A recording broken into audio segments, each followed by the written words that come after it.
여러분, 세상에는 돌이킬 수 없는 것 세 가지가 있다고 합니다. 첫째는 쏟은 물을 돌이킬 수 없고요.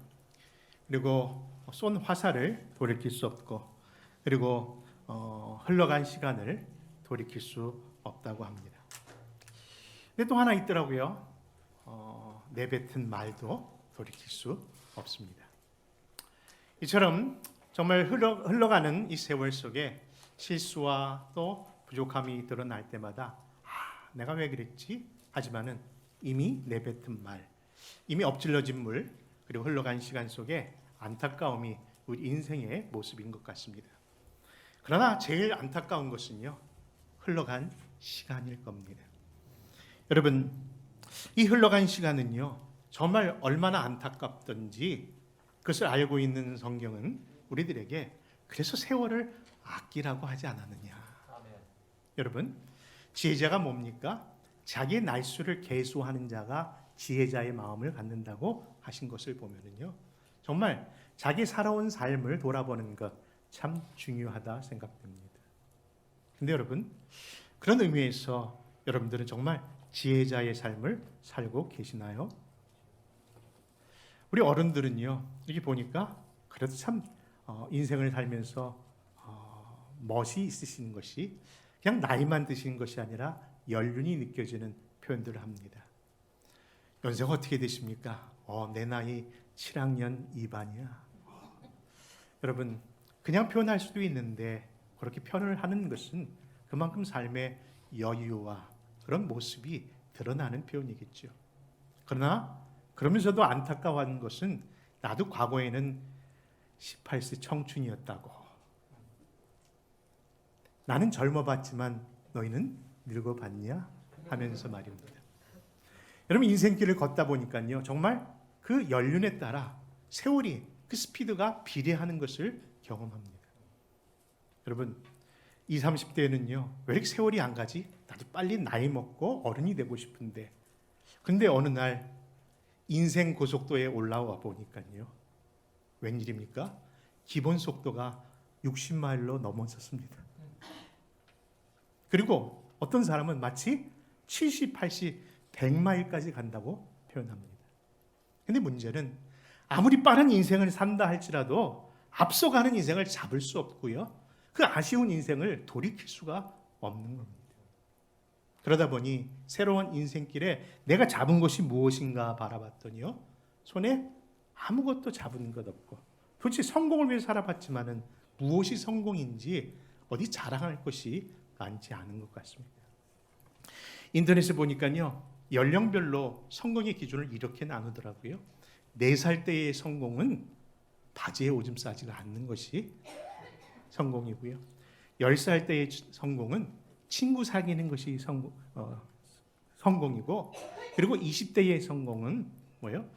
좋은 학교 가는 게, 대학 가는 게 성공이고요. 30대에는 내가 원하는 배우자 만나는 것이 성공이고, 40대에는 좋은 직장, 돈 한 번 제대로 버는 것이 성공이었는데, 여러분, 60, 70으로 넘어가니까 그것이 다시 어떻게 되는 거 아니? 60에는 가정을 지키는 것이 성공이에요. 왜? 하도 죄송합니다, 이혼하는 사람이 많으니까 다시 가정 문제가 성공이고요. 그리고 70이 되니까 웬일입니까? 친구가 있는 게 성공이더라고요. 왜? 다 없어졌어요. 다 먼저 가는 친구들이 있으니까. 그리고 80의 성공을 보니 다시 바지에 오줌 싸지 않는 것이 성공이라고 합니다. 결국 살아온 모든 인생을 돌아보면요, 결국 그 안에 돌고 도는 것이고요, 결국 자기 몸뚱아리 하나 건사할 수 있다면 그게 성공이구나. 제가 예전에 양로센터에서 봉사를 하던 기억이 있는데요, 거기 가니까 대단한 분들이 많으시더라고요. 인사를 나누는데 이분은 예전에 장관 하시던 분이셔. 와, 정말 정치, 경제, 교계, 그리고 우리 교회까지 관련된 모든 화려한 분들이 그 안에 다 계시는 거예요. 근데 여러분, 그거 아시죠? 그것에서 제일 최고는 그런 것이 아니라 건강한 사람이 최고더라고요. 사랑하는 성도 여러분, 그렇습니다. 시편 6편 9절에 보니까 진실로 여러분 천한 자도 헛되고 여러분 높은 자도 다 거짓되되 그 모든 것을 저울에 달면 바람에 나는 겨와 같다고 얘기합니다. 아멘. 여러분 무엇을 자랑하고 무엇을 우리가 사람 앞에 여러분 내세울 게 있겠습니까? 결국 우리가 살아오는 모든 인생 속에 정말 우리가 바라보고 붙잡고 살아야 할 것이 무엇이냐는 그런 질문 속에 여러분은 어떻게 나는 살고 있다라고 이렇게 자신 있게 표현할 수 있습니까? 정신과 의사이며 심리학자인 폴 틸리의 인생의 사계절이라는 책에 보면요, 자연 세계의 그 계절과 그리고 인생이 사는 그 계절을 이렇게 비교해 놨습니다. 무슨 말인고 하니요, 인생에 가는 계절과 자연의 계절이 같이 봄, 여름, 그리고 가을, 겨울이 있다는 것이죠. 그런데 봄의 인생, 여름의 인생, 가을의 인생, 겨울의 인생이 있는데, 그러나 우리가 그 책에서 이야기하는 바는 뭐냐면요, 그 다름을 기억할 줄 알아야 한다는 겁니다. 여러분, 그렇죠. 우리의 인생은요, 봄, 여름, 가을, 겨울 이렇게 또렷한 인생을 살기를 원하지만요, 여러분 아시죠? 어떤 사람은 봄이 왔나 했는데 갑자기 여름과 가을을 건너뛰고 겨울의 인생만 사는 사람이 있더라고요. 그러니 세상 자연은 얼마든지 순서대로 살 수 있고 기대할 수 있지만요, 우리의 인생만은 그 순서 누구도 여러분 기약할 수 없는 겁니다. 여러분, 그러므로 내 인생에 찬바람이 불고 눈보라가 불기 전에 내 자신을 돌아보면서 우리가 과연 어디서 왔고 어떻게 살다가 어디로 가야 되는지 그 인생의 질문 속에 오늘 바른 답을 받기를 원합니다. 요즘 주위에 돌아가시는 분들이 참 많은데요, 근데 그 돌아가시는 현장에 갈 때마다 똑같이 하시는 말씀들이 있어요. 무슨 이야기입니까? 이럴 줄 알았다면, 이렇게 빨리 돌아가실 줄 알았다면 좀 더 잘해드릴 걸. 아니, 이런 일을 당할 줄 알았다면 아니 그렇게 아둥바둥하게 살지 말걸. 여러분, 다 모든 삶이 그 인생의 겨울 앞에서는 후회하며 사는 것 같습니다. 근데 여러분, 오늘 본문은요, 그런 의미에서 우리 인생에게 그 인생의 겨울이 오기 전에 어서 돌아와야 한다라고 말씀하시면서 오늘 우리 각자에게도 나는 어떤 인생을 살고 있고 어떤 계절 속에서 어떤 분을 바라보고 살고 있는지 오늘 말씀을 통해서 다시 한번 점검받고 그리고 그 길을 꼭 찾는 저와 여러분 되시기를 바랍니다. 아멘. 여러분, 디모데에 보낸 이 편지를 보면요, 사도 바울이 쓴 편지입니다. 여러분, 사도 바울은요 평생 주의 일만 한 사람입니다. 평생 하나님밖에 모르던 사람입니다. 그러니 이제 마지막 인생에서 편안함을 누려도 될 만큼 그런 대단한 믿음의 사람이고 훌륭한 목회자였는데 불구하고 그가 지금 놓인 곳은 어딘가 하니 찬바람이 휘황한 로마의 감옥 속에서 그 글을 쓰고 있는 겁니다. 여러분, 그러면서 얼마나 추운지 그 편지를 보내는 자에게 너는 가서 내 겉 옷을 좀 갖고 와달라고, 얼마나 인생에 옷 하나 제대로 갖고 있지 못하는 안타까움을 살고 있는지, 그런 그가 사랑하는 디모데를 통해서 보낸 편지 속에는요, 이 겨울이 오기 전에 너희들이 반드시 돌아와야 할 것이 있다고 하면서 오늘 이 말씀의 내용을 시작하는 겁니다. 여러분, 그렇다면 우리도 우리 인생 가운데 이 겨울이 오기 전에 반드시 받아야 할 교훈이 무엇일까요? 첫째, 그것은 바로 여러분 인생 겨울이 오기 전에 우리 예수님께로 나오시기를 바랍니다. 아멘. 여러분 지금 한 달간 안식월 기간을 가지시는 담임 목사님께서요. 비록 이 예배에 참석하지 않으시지만은 매주 주보의 그 목사님 칼럼 속에 계속 연재하는 내용이 있습니다. 그 글을 남겨주고 계십니다. 근데 그 시리즈로 남겨주시는 그 내용을 보면요. 지금 몇 주째 그 주제가 그리고 제목이 똑같습니다. 여러분 사실 목회의 마지막을 정리하면서 내 사랑하는 아름다운 동산교회 성도들 향하여 당부하고 부탁하고 바라는 마음이 얼마나 다양하시겠습니까? 그런데 그것 다 내려놓고 딱 한 가지를 고르셨는데 그것을 계속해서 이야기하고 있는 겁니다. 무엇입니까? 사랑하는 성도 여러분, 예수. 여러분 왜 그 이야기를 계속 반복하는 것일까요?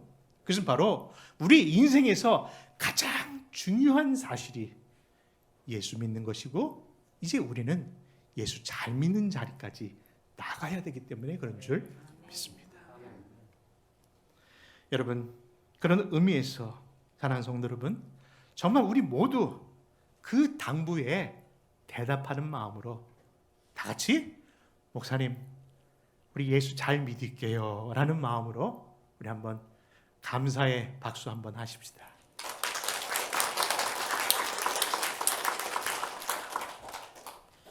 여러분 왜냐하면 예수 믿게 해주셨고 예수 잘 섬길 수 있는 환경을 만들어 주신 하나님의 은혜가 귀한 종을 통해서 이렇게 넉넉히 서 있는데 어찌 우리가 감사하다는 표현 못하겠습니까? 그러나 중요한 것은 그 믿음도 역시 하나님의 은혜였다는 것. 더 고백하게 하네요. 여러분 지금은 돌아가셨지만요. 국회의장이셨던 충현교회 황성수 목사님이 늘 이런 얘기를 하셨던 기억 속에 마음에 와닿는 한 예화가 있습니다. 그것은 자기 어릴 때 친구 중에 중마고 몇 친구들이 있는데 다 예수 잘 믿고 장로님이요 목사님이 되었는데 딱 한 사람 그 뺀질이 죄송합니다. 그 사람만큼은 그렇게 예수를 안 믿고 그렇게 빠지는지 정말 너무 안타까웠다는 겁니다. 그런데 그가 나이 들어 중병이 들고 그리고 이제 중환자실에서 오늘 표현대로 인생의 마지막 겨울을 나는 그 순간에 황 목사님 찾아가서 기도했다고 합니다. 하나님 내 친구 고쳐주옵소서. 그런데요 마음속에 가장 중요한 문제가 있잖아요. 친구야 내가 부탁 하나 하는데 너 예수 믿는다고 말 좀 해라. 응? 고백 좀 해라. 예수 믿어야 한다라고 그렇게 전도를 했답니다. 그런데 그 친구가 그 황 목사님을 뻔히 바라보면서 하는 말이 친구야 나도 네 맘 안다. 그런데 그게 안 믿어지는 걸 어떻게 하냐. 여러분 그래서 믿음은 내가 하는 게 아니었구나. 이게 다 하나님의 은혜요 선물로 주어졌구나. 오늘 나는 이거 예수님 믿습니다라고 고백하며 이 자리에 예배절에 나온 여러분들은 이미 최고의 복을 받은 줄 믿습니다. 여러분 그렇습니다. 우리 인생에 정말 안타까운 이 순간에 그때서야 이 문제를 여러분 고민하거나 그것에 대해 가족들에게 염려시키지 말고요. 확실한 믿음을 도리어 이 순간에 여러분 고백되어지는 그런 성도들이 되시기를 바라는 겁니다. 여러분 사실 입으로 신하여 구원에 이른다는 그 말은 쉽지만요. 내 안에 예수님이 주인으로 오지 않으면요. 절대로 고백할 수 없는 그런 신앙 고백입니다. 여러분 아시지 않습니까? 주님이 나의 주십니다. 고백한다는 것은요. 그동안 나의 삶의 주인이 누구였던 거예요? 내 자아였고 내 재물이었고 내 학력이었고 내 경험이었어요. 그래서 어느 것 하나는 다 양보해도 그것만큼 자존심을 지키는 것이 나 자신이었습니다. 그럼에도 불구하고 어느 순간 예수님을 나의 구주로 영접하는 순간에, 예수님을 나의 주로 영접하는 그 순간에 받아들여야 할 문제가 뭐예요? 내 것을 내놓고 하나님 앞에 드려야 한다는 것이죠. 그러니 그 문제가 갈등이 되는 겁니다. 사랑하는 성도 여러분, 그러므로 삶의 고난이 오기 전에 여러분 정말 하나님 앞에 그 문제를 더 깊이 생각해 본다면요, 하나님은 우리를 너무 사랑하시기 때문에 때로는 자기가 자기 주인 된 그것들을 빼앗아서라도 그 안에 예수님이 들어가시려고 할 때가 있습니다. 언제입니까? 건강. 언제입니까? 내 가족의 문제. 심지어는 물질의 문제를 뺏어가서라도 예수님이 그 안에 들어가 진정으로 복된 삶을 누리게 하려고 어려움을 줄 때가 있는 것이죠. 여러분, 그런 고난의 겨울 오기 전에, 그런 고난 받기 전에 먼저 예수님을 영접하는 것이 참으로 중요한데, 안타까운 것은요, 그렇게 예수 믿으라고 이야기를 해도요, 다 변명이 왜 이렇게 많은지.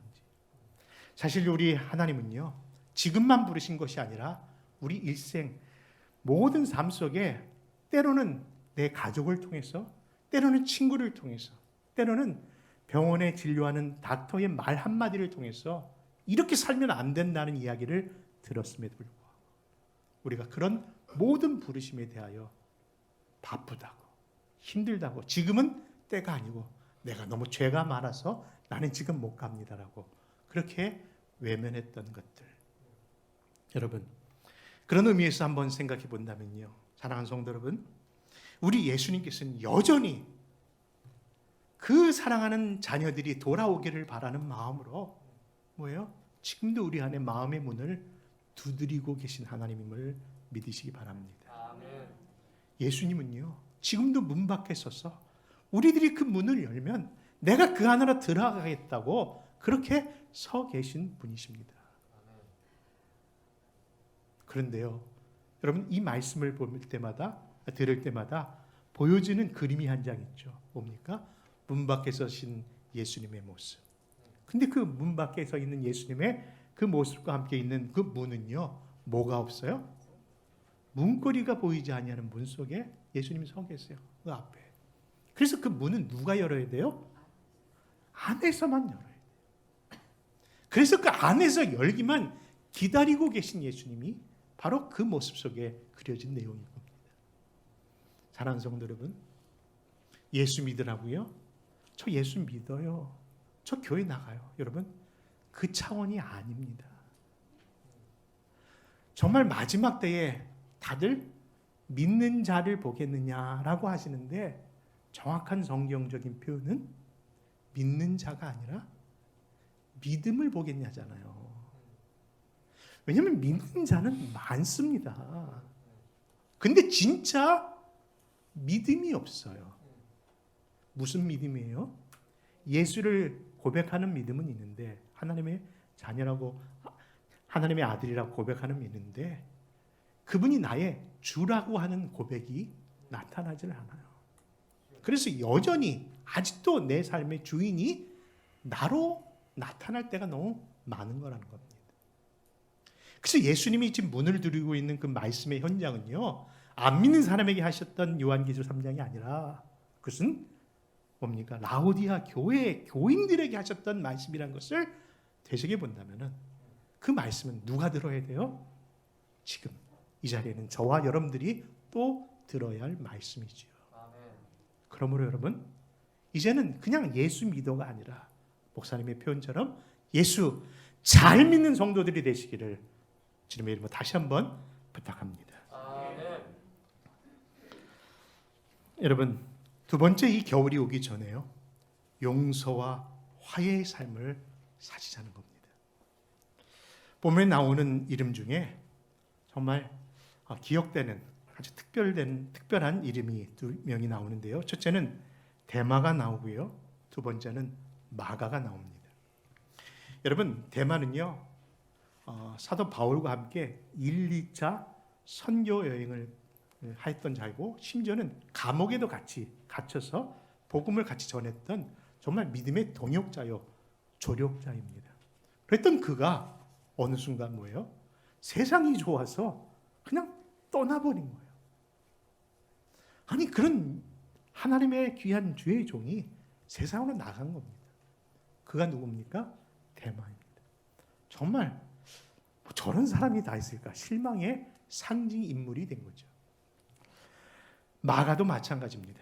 마는 1차 전도여행 당시에요, 선교여행을 같이 떠나는데, 아니 혹시 정확히 위치가 어딘지 모르겠으나 아마 산을 오르다 그랬는지 험한 산을 넘다가 힘이 들어서 그런지 갑자기 사라져 버렸어요. 아니 자기 일행들과 함께 통역도 해야 되고 같이 사역도 해야 되는데 갑자기 그 사역자가 없어진 겁니다. 그래서 그 일로 인하여 정말 좋은 사이였던 바울과 바나바가 2차 전도여행을 떠나면서 마가를 한 번 더 기회를 주느냐 안 주느냐에 따라 바울과 바나바가 대판 싸워가고요, 서로 갈라지는 일이 있었는데 그 문제의 장본인이 바로 마가입니다.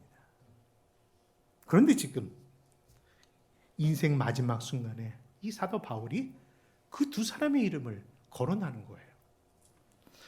여러분, 자신을 배역한 데마, 복음의 낙오자인 마가, 그들을 이야기하는 겁니다. 근데 흐르는 모습은 그들이 생각난다는 것이고 그들이 아직도 내 마음에 있다는 거고 그들 가운데 그냥 용서해주고 싶은 마음이 든다는 것이죠. 그 본문의 말씀을 한번 9절에 11절 말씀을 같이 읽습니다. 너는 어서 속히 내게로 오라. 데마는 이 세상을 사랑하여 나를 버리고 데살로니가로 갔고 그레스게는 갈라디아로 디도는 달마디아로 갔고 누가만 나와 함께 있느니라. 내가 올 때에 마가를 데리고 오라. 그가 나의 일에 유익하니라. 여러분, 두 사람은요 말 그대로 무익한 종들이에요. 쓸모없는 유슬레스한 사람들이었어요. 그런데 불구하고 지금 그들을 향하여 뭐라고요? 유익한 자라고 이야기합니다. 여러분, 자기에게 상처를 줬지만은 그들을 품는 겁니다. 저는 주기도문을 외울 때마다 참 의아스러운 구절이 하나 있습니다. 그것은 우리가 우리의 죄를 용서함 같이 우리 죄를 용서하여 주옵소서. 근데 솔직히 말해서 우리는 한 번도 우리를 하는 사람 용서한 적이 별로 없어요. 그냥 잊어준 적은 있어도 진짜 용서란 걸 해본 적이 없어요. 왜? 알거든요. 또 그럴 걸 알기 때문에. 여러분, 정말 우리의 모든 사람들은 실망만 주는 사람들이 대부분 우리의 모습입니다. 그런데 용서란 단어가 왜 이렇게 성경에 많이 나올까요? 용서받을 자격 있는 사람이 아무도 없는데 말입니다. 심지어 나 자신도. 근데 불구하고 용서가 있는 것은요, 용서는 다른 사람을 위해서 하는 것이 아니라 아멘, 나를 위해서 하는 거예요.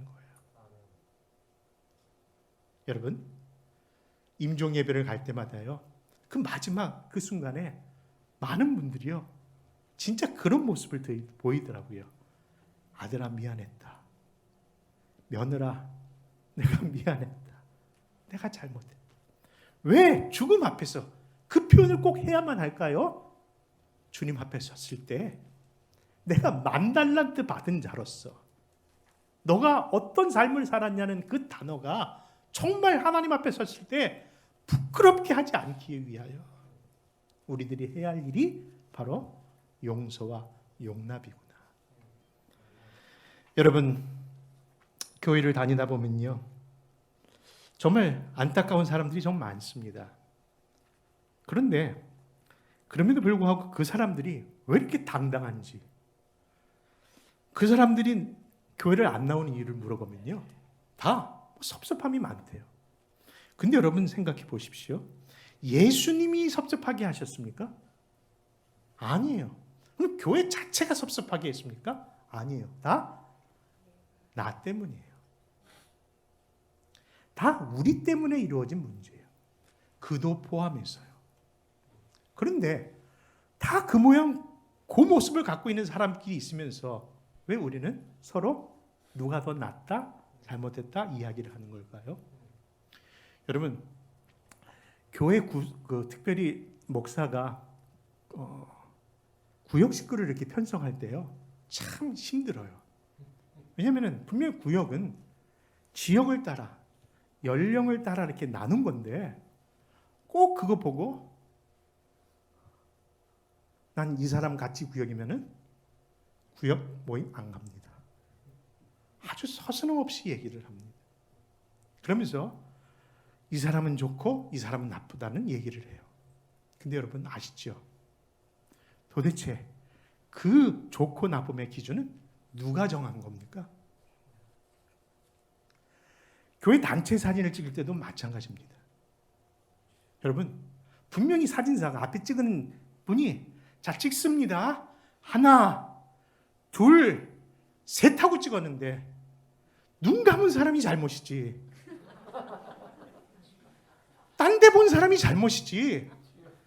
단체 사진 하나 찍었는데 그 사진 잘 나오고 못 나오는 누가 결정합니까?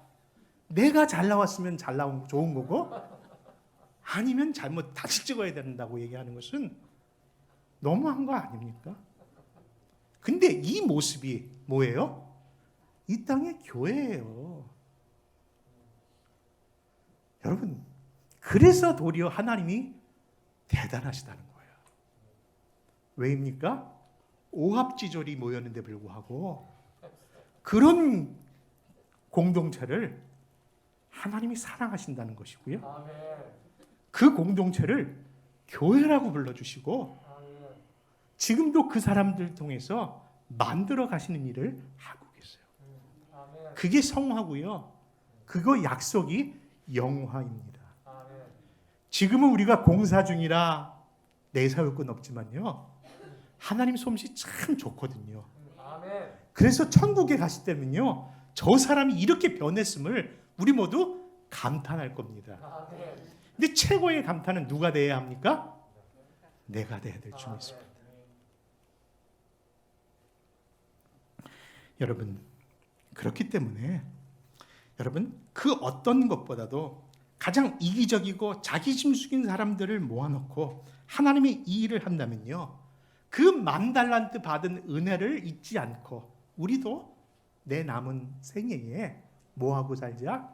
그래, 용서하고 용납하고 살자. 여러분, 우리는 아까 말씀드렸지 그걸 할 수 있는 존재가 아니라니까요. 근데 그렇게 하는 것으로도 하나님은 인정해 주시는 거예요. 그가 변하고 안 변하고 달라질 것은 하나님이 하실 거고 나는 누굴 위해서? 내 영혼을 위하여 그렇게 하자는 것이죠. 그러므로 사랑하는 성도 여러분, 이것이 세상과 다름이고 이것이 교회가 교회됨의 모습인 줄 믿고 사랑하는 성도 여러분, 인생의 겨울이 오기 전에 용납하고 용서하는 사도 바울과 같이 마지막에 그 모습 나타내기를 소원합니다. 또 인생의 마지막에 남은 생에 우리가 해야 할 것은요. 세 번째 말씀 보니까 주를 위하여 남은 것 다 헌신하고 살았으면 좋겠습니다. 디모데후서 4장 17절에 18절 말씀 같이 읽습니다. 시작. 주께서 내 곁에 서서 나에게 힘을 주심은 나로 말미암아 선포된 말씀이 온전히 덤파되어 모든 이방인이 듣게 하려 하심이니 내가 사자의 입에서 건짐을 받았느니라.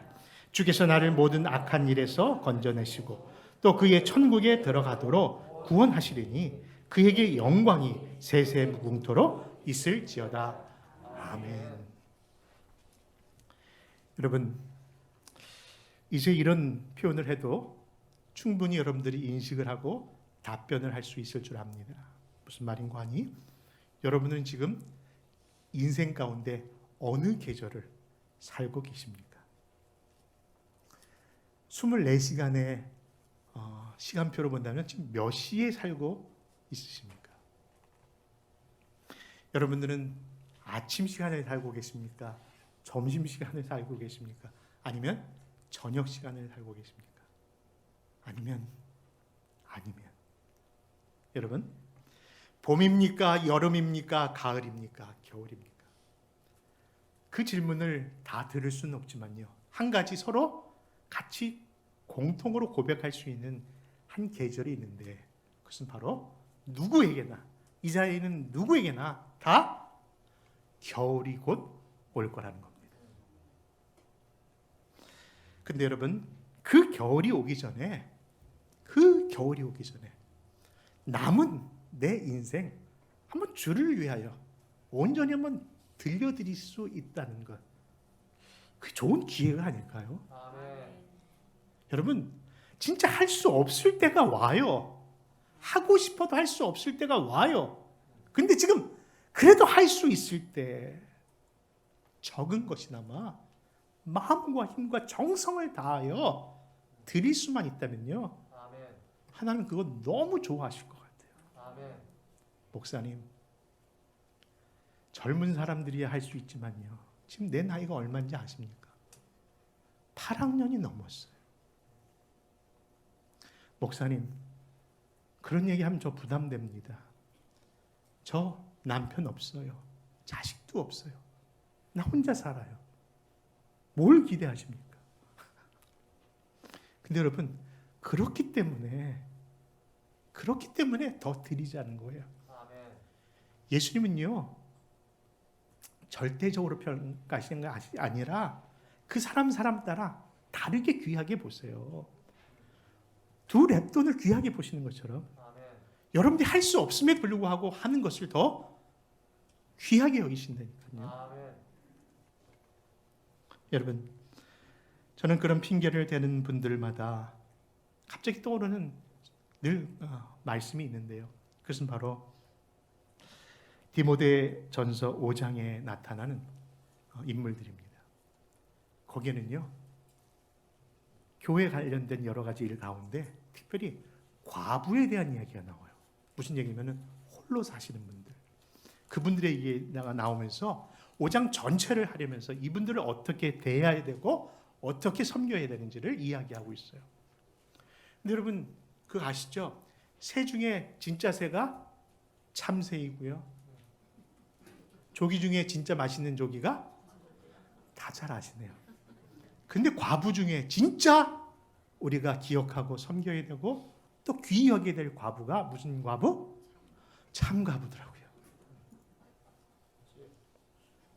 여러분, 참과부라는 것은 일반적인 홀로 사시는 분과 달리 정말 의지할 게 아무도 없는 사람, 가족도 없고 자식도 없고 이웃도 없고 정말 너무나도 힘들게 사는 사람을 참과부라고 표현합니다. 그래서 그런 사람을 돌보기 위해서 사도행전 6장에 7집사를 세운 이유도 고아와 그 참과부를 돕기 위해서 일이 시작된 거예요. 그런 의미에서 한번 디모데전서 5장 3절과 4절을 찾아 읽습니다. 같이 읽습니다. 시작. 참과부인 과부를 존대하라. 만일 어떤 과부에게 자녀나 손자들이 있거든 그들로 먼저 자기 집에서 효를 행하여 부모에게 보답하기를 배우게 하라. 이것이 하나님 앞에서 받으실 만한 것이니라. 여러분, 무슨 얘기인고 하니요, 그냥 일반적으로 홀로 사시는 분들은 가족이 있으면 그 가족들이 부모 잘 섬기게 하지만은 진짜 아무도 없는 참 과부가 구별됨을 표현하는 겁니다. 여러분, 그런 분들, 정말 아무도 의지할 수 없는 그런 분들, 우리가 분명히 구제의 대상이고 불쌍히 여겨야 될 대상입니다. 근데 성경은 그 이야기를 하는 게 아니에요.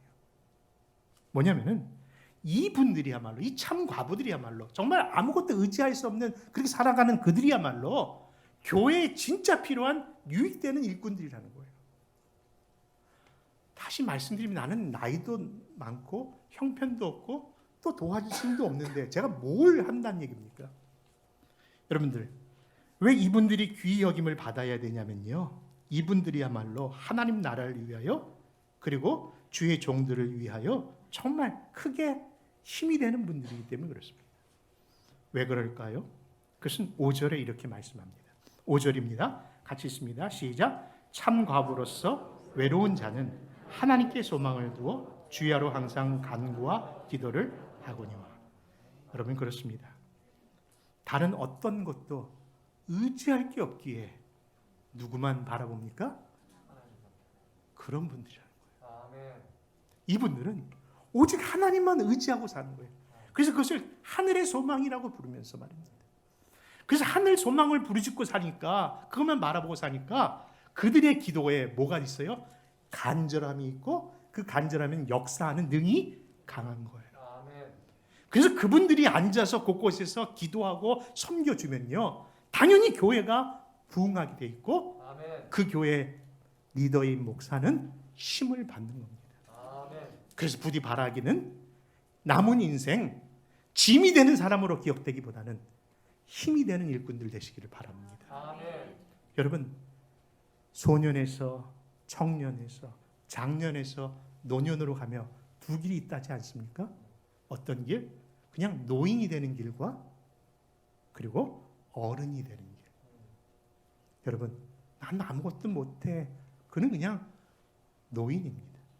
그런데 그런 환경 속에서도 오직 주만 바라보고 내가 다른 것은 못해도 기도하리라 하면서 섬기신다면 교회는 그런 분들을 존대히 여기며, 그런 분들을 귀히 여기며, 그분들의 기도가 교회를 넉넉히 이겨나가게 함을 보기 때문에 정말 그분들이야말로 힘이 되는 사람들이구나. 사랑하는 성도 여러분, 구약 선지자였던 엘리야가 기근이 들어서 먹을 것을 구할 때 자신에게 있는 마지막 기름과 밀가루 한 줌으로 선지자를 먹인 자가 누굽니까? 바로 사르밧 참가부였습니다. 여러분, 그의 수제자였던 엘리사가 기름병이 마르지 아니하는 기적을 경험케 했던 그 여인도 싱글맘, 여러분, 선지생도의 아내였습니다. 하나님의 일은요, 내 능력, 내 형편, 여유로 하는 것이 아니라 하나님만 바라보는 소망 가운데 있을 때에 더 멋진 능력이 나타남을 믿으시고, 우리 내 인생의 이 겨울을 지나고 계신다면 그날까지 마음껏 하나님 앞에 헌신하고 충성하는 저와 여러분 되시기를 바랍니다.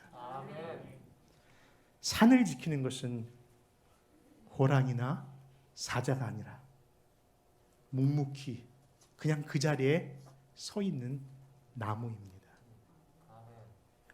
이 자리에 있는 분들이 자기 자리를 지키시고 기도로 섬기신다면 이 산은 지켜질 겁니다. 우리 그 일에 부름받으심을 믿으시고 다시 한번 내 인생 겨울에 주님께 더 가까이 나가고 용서와 용납을 애쓰면서, 그리고 내 남은 인생 하늘 소망 가지고 기도하시고 사시는 귀한 종들 되시기를 주님의 이름으로 축원합니다. 기도하겠습니다. 고맙고